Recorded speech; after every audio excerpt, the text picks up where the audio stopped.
a war of aggression. Their objective, is the destruction. You're not being honest. You're not being honest with yourself. Look at what does Gaza look like and what does Israel look like? Be honest with yourself. So perfect example. 70% of the buildings in Gaza have been damaged or destroyed according to the United Nations.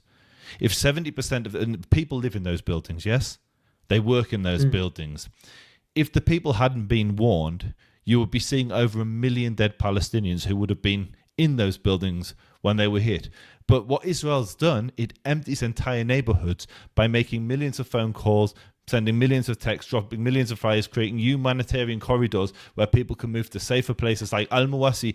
And only then do we take out the Hamas infrastructure. Now, unfortunately for the Palestinians in Gaza, Hamas have turned all of Gaza into one giant military fortress. You can't.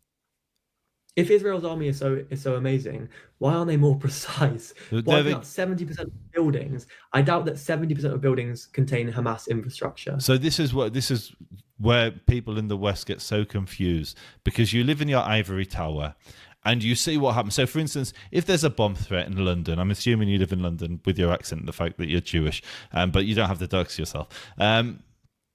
In London, if there's a bomb threat, the police will come, they'll evacuate the street. It'll take maybe 30 minutes for bomb disposal to get there. Then they'll send in a robot, and then that robot will deal with the potential threat. Maybe it is, maybe it isn't. And they'll defuse the bomb, they'll blow it up, they do whatever they do, but they've got a lot of time.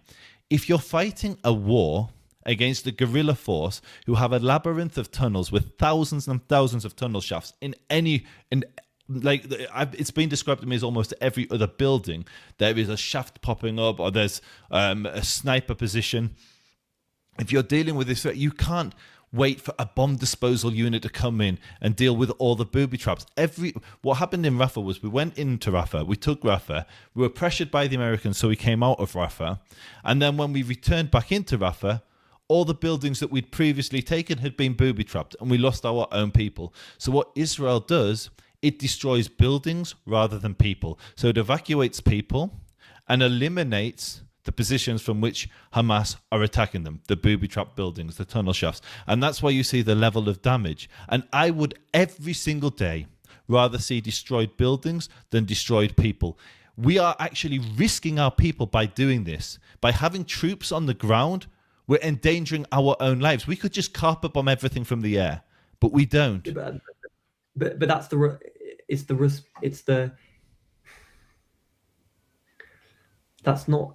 it doesn't make it fair. Like we're not going to agree.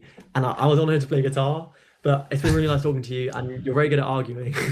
Now, what I would encourage you to do, because you're Jewish and you're lost, is connect with your Israeli friend in school. Try and understand what your people have been through. I was born in the UK. I was chased out of the UK by anti-Semites. I had knives pulled on me. I got death threats on a daily basis because I'm relatively high profile. And because I'm Jewish. You are also Jewish. You may not believe in God, but when the Nazis come, they'll come for you just like they'll come for me, even if you don't wear one of these. Yeah. Good to talk. I love you, bro. I love you too, bro. I'm Yisrael.